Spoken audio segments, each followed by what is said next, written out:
ઉત્તરાયણ તહેવારના અગાઉ સુરતના ઉત્તરાયણ પોલીસે એક મોટી કામગીરી કરી છે. પોલીસે દીપલાલ ગુર્જર નામના શંકાસ્પદ વ્યક્તિને 1464 યુનિટ વિદેશી દારૂ સાથે ધરપકડ કરી છે.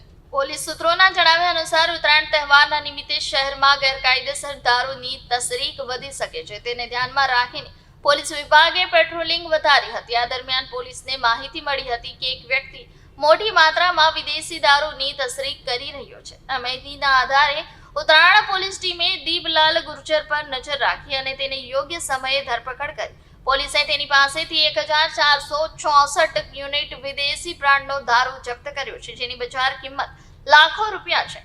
ઉત્તરાયણ પોલીસે જણાવ્યું હતું કે તહેવારના સમયમાં ગેરકાયદેસર દારૂ વેચાણ અને વહેંચણી પર અંકુશ મૂકવા વિશેષ કાર્યવાહી ચલાવવામાં આવી રહી છે. પોલીસે ગુજરાત પ્રોહિબિશન અધિનિયમ હેઠળ આરોપી વિરુદ્ધ કેસ નોંધ્યો છે અને કાયદેસરની કાર્યવાહી શરૂ કરી છે. આરોપીની ચોકસી અને દારૂ મેળવવાના સ્ત્રોતોની તપાસ હાથ ધરવામાં આવી રહી છે.